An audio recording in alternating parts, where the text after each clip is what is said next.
Do you guys finish your CIPRO readings yet? No. Still have 2 left. No.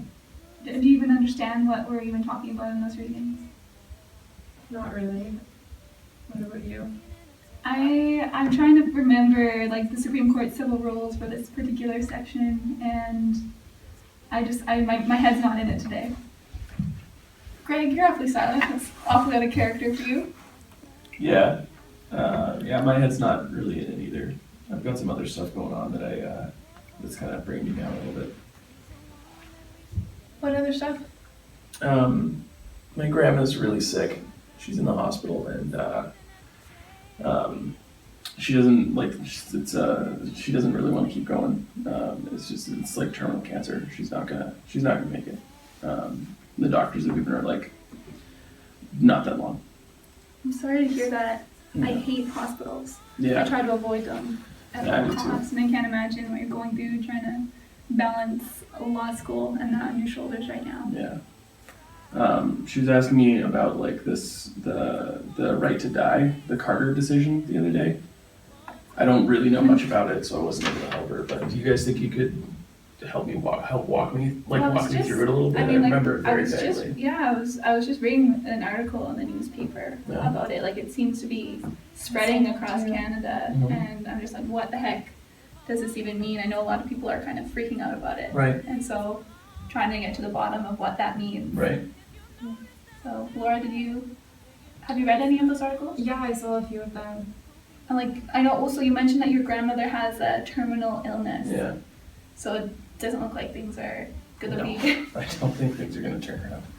No, I mean that's like one of my concerns that I hold is like if we open the doors to physicians helping people die, then what's gonna stop people who are mentally ill or vulnerable in some other capacity from using these? That's one of the interesting things. I found this this blog from Beverly McLaughlin, of all people. Who knew she had a blog? That's great. Pretty great. She's like the best person to have. And she laid out what she sees as like the Carter criteria, so to speak, and they're like 4 criteria. So you got to be like a competent adult. Mm-hmm. You got to make sure you can clearly consent to the hastening of death. So there's a question about like capacity there. Mm-hmm. You have to have a grievous, irremediable, hate that word, irremediable medical condition, which includes a disease, an illness, or disability. So I think that my grandma pretty clearly falls into that category, and intolerable suffering. So again, I think she probably falls into that category.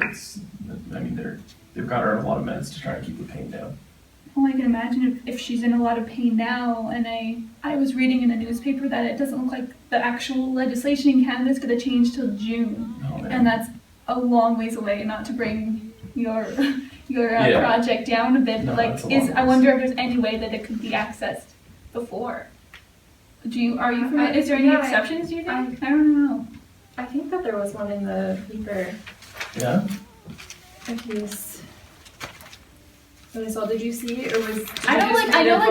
Quebec has always been weird. Quebec has always been weird, and I know that they've been doing their own thing for quite some time. Okay. And I know that Quebec was allowing physician-assisted dying to occur before Christmas. Okay. And so after this extension was initially granted for the rest of Canada, I know that they were given an additional permission to continue their system. Okay. So I know your grandma's not in Quebec, is she? No. Well, that doesn't really help us not there. Really. I did hear somewhere that there are exemptions in certain cases. Yeah. I think if you can apply and that you can demonstrate like that you meet those, wouldn't it make sense that you could also access that? It makes sense to me, but I don't always think legislation makes a lot of sense. No. I know I read what you've written, so I can agree with that. I found a brand new kind of free. Careful with your ego, he's the one that we should blame. Had to grab my heart back, God knows something had to change.